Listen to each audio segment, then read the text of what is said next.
Praise lord. Good morning. ప్రభు పేరట మీకు శుభములు కలుగును గాక. లేచారా? ప్రార్థన చేసుకున్నారా? దేవుడు దయచేసిన ఉదయకాలాన్ని బట్టి దేవుని స్తుతిస్తూ ఆయన నామాన్ని కనపరుస్తున్న యేసుని స్వరం కార్యక్రమానికి ప్రేమతో స్వాగతం. ఉదయకాలం దేవుని వాక్యము సామెతల గ్రంథం 24వ అధ్యాయం 10వ వచనం. సామెతల గ్రంథం 24వ అధ్యాయము 10వ వచనం. శ్రమ దినమున నీవు కృంగిని ఎడల చేతగాని వాడవగుదువు. శ్రమ దినమున నీవు కృంగిని ఎడల చేతగాని వాడవగుదువు. బాగా వినాలి ప్రియులారా, గమనించాలి. దేవుని వాక్యంలో స్పష్టంగా రాయబడి ఉంది, శ్రమ దినమున నీవు కృంగిని ఎడల చేతగాని వారు అయిపోతాం. ఈ శ్రమలు, బాధలు, కష్టాలు మనకు వచ్చి తీరుతాయి, రావాలి. రావడం వల్ల మనం కొన్ని నేర్చుకుంటాం. ఈ శ్రమలో ఎలా జయించాలి, ఎలా ఉండాలి, ఎలా నిలబడాలి, ఎలా ఎదుర్కోవాలి అనేది మనకి ఒక రకమైన అనుభవం కలిగిస్తుంది.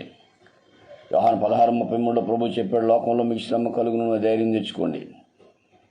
కాబట్టి యేసు స్వరం ద్వారా ఒకవేళ నువ్వు వింటున్న ఈ మాటలు శ్రమ నీకుంటే కృంగిపోవద్దు, ధైర్యంగా ముందుకు సాగు. శ్రమ దేవుడే కొన్నిసార్లు నీకు పెడతాడు, ఎందుకంటే నువ్వు విజయం సాధించాలని ఆయన ఉద్దేశం. కృంగిపోవద్దు. కృంగిపోతే చేతకాలంలో సాతాను సంతోషిస్తాడు, అయిపోయింది వీళ్ళ పని, నీ పెట్టిన శ్రమలో కృంగిపోయారు, నీ పెట్టిన శ్రమలో వంగిపోయారని వాడు ఆనందిస్తాడు. పిల్లలు గమనించాలి, వాడికి ఎటువంటి పరిస్థితుల్లో వాడికి అవకాశం ఇవ్వకూడదు. శ్రమ వచ్చినప్పుడు మరీ ఎక్కువ సంతోషంగా ప్రభుని స్తుతించాలి. యోబుకి శ్రమ వచ్చినప్పుడు యోబు మాటల్లో కూడా పాపం చేయలేదని బైబిల్ చెప్తుంది. ఆయన మాటల్లో కూడా పాపం చేయలేదంటే ప్రభుని దూషించలేదు, ప్రభుని ద్వేషించలేదు. యెహోవా ఇచ్చిన యెహోవా తీసుకొని అన్నాడు కానీ ఏమాత్రం నిరాశపడలేదు. గమనించాలి ప్రియులారా, ఎటువంటి పరిస్థితుల్లో శ్రమ దేవుడు నీకు అనుగ్రహించిన గొప్ప ఆశీర్వాదం గమనించు. శ్రమ వెనకాల నీకు ఆశీర్వాదం ఉంది. ఆశీర్వాదం వచ్చే ముందు శ్రమ వస్తుంది, గమనించాలి. ఉదయకాలం ఈ మాటలు వింటున్న ప్రియ దేవుని బిడ్డ, ధైర్యంగా ముందుకు సాగిపో. ఖచ్చితంగా దేవుడు నిన్ను దీవిస్తాడు. శ్రమ దినమును నీవు కృంగిని ఎడల చేతగాని దానవు, చేతగాని వాడైపోతావు. ధైర్యంగా పట్టుదలగా ప్రార్థన చేసి నిలబడు. ఆ శ్రమలో నిలబడినప్పుడు చూసిన వాళ్ళు ఆశ్చర్యపోతారు. వారి ఎదుట నువ్వు దీవించబడినప్పుడు, వారి ఎదుట నువ్వు ఆశీర్వదించబడినప్పుడు, వారి ఎదుట ఉన్న స్థితికి నువ్వు వెళ్ళిపోతున్నప్పుడు నిన్ను చూసి ఆశ్చర్యపోతారు. ఇన్ని శ్రమలు వచ్చినా ఎలా నిలబడగలిగారు, ఇన్ని బాధలు వచ్చినా ఎలా నిలబడగలిగారు, ఇన్ని కష్టాలు వచ్చినా ఎలా నిలబడగలిగారు. కారణం ప్రభువైన యేసుక్రీస్తు. ఈ మాటలు వింటున్న ప్రియ దేవుని బిడ్డ, శ్రమ వచ్చిందా కృంగిపోవద్దు. కృంగిపోతే మనం దొరికిపోతాం సాతానికి. సాతాను అనుకున్నాడు కృంగిపోతాడేమో యోబు, వణికిపోతాడేమో యోబు, దేవుడిని దూషిస్తాడేమో యోబు అనుకుని ఎన్నో రకాలుగా ఆలోచించాడు. కానీ యోబు చిన్న మాట కూడా దేవుడిని దూషించలేదు, చిన్న మాట కూడా దేవుడికి వ్యతిరేకంగా మాట్లాడలేదు. సాతాను భార్యలో దూరి కూడా నానా మాటలు అన్నాడు. నీ దేవుడిని దూషించి నువ్వు చచ్చిపో, ఎందుకు వచ్చిన భక్తి, ఎందుకు వచ్చిన ప్రార్థన అన్నాడు. అయినప్పటికీ కూడా యోబు సంతోషంగా ప్రభుని స్తుతించాడు. నాకు తెలుసు నేను వెళ్ళే మార్గం ఏంటో, నాకు తెలుసు దేవుడిని ఎలా దీవిస్తాడు అన్నాడు. కానీ అయ్యో దేవుడా నన్ను ఎందుకు ఇలా చేసాం అనలేదు. ఎప్పుడూ ఆ మాట మాట్లాడకూడదు ప్రియులారా. కొన్నిసార్లు దేవుడు కావాలని శ్రమల్లో మనం పెడతాడు, ఇబ్బందుల్లో తలదూరుస్తాడు. అది మనకు ఆశీర్వాదం, ఆ సంగతి మర్చిపోకూడదు.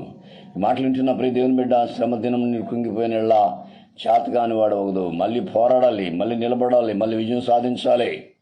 ఎక్కడ శ్రమ వచ్చిందో అక్కడ ఆశీర్వాదం ఉంటుంది, ఎక్కడ బాధ వచ్చిందో అక్కడ ఆశీర్వాదం ఉంటుంది, ఎక్కడ ఇబ్బంది వచ్చిందో అక్కడ ఆనందం ఉంటుంది. ప్రభు అలా చేస్తాడు ఆయన. కాబట్టి శ్రమ దినం కృంగిపోవద్దు, నిరాశపడద్దు, బహుధైర్యంగా ముందుకు సాగిపో. ఖచ్చితంగా ప్రభు ఒకనొక దినాన్ని ఆశీర్వదించినప్పుడు ఈ శ్రమలు చూసిన వాళ్ళు ఆశ్చర్యపోతారు. ఇన్ని శ్రమల్లో ఎలా నిలబడగలిగాడు, ఇన్ని ఇబ్బందులు ఎలా నిలబడగలిగాడు, ఇన్ని అప్పుల్లో ఎలా నిలబడగలిగాడు, ఇంత శోధనలు ఎలా నిలబడగలిగాడు అని నిన్ను చూసిన వారు ఆశ్చర్యపోతారు. పిల్లలు గమనించాలి, శ్రమ దినమున నీవు కృంగిని ఎడల నువ్వు చేతగాని వాడవద్దు. ఎటువంటి పరిస్థితుల్లో కృంగిపోవద్దు. యేసే నీతో ఉన్నాడన్న సంగతిని మర్చిపోవద్దు. మన దేవుడు సజీవుడు, జీవం కలిగిన దేవుడు, లివింగ్ గాడ్. గమనించాలి. కాబట్టి ఈ మాటలు వింటున్న ప్రియ దేవుని బిడ్డ, శ్రమ వచ్చిందా కృంగిపోవద్దు,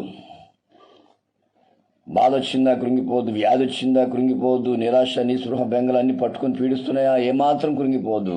యేసయ్యా నీకు స్తోత్రం అని చెప్పు, ప్రభువా నీకు వందనాలయ్యా అని చెప్పు. ఖచ్చితంగా దేవుడు ఒకనొక దాన్ని ఆశీర్వదిస్తాడు.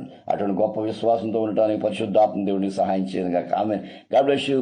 మీ సహోదరుడు పాస్టర్ రమేష్ కుమార్, రాజమండ్రి. 9849864904. దేవుడిని సమృద్ధిగా దీవించును గాక. మీకు ఏదైనా సమస్య ఉంటే ఫోన్ చేయండి, మీకోసం ప్రత్యేకంగా ప్రార్థన చేస్తా. నా నెంబర్ 9849864904. దేవుడు నిన్ను బలంగా వాడుకును గాక. పరిశుద్ధాత్మ దేవుడు శ్రమలో నిలబెట్టును గాక. ఆమేన్.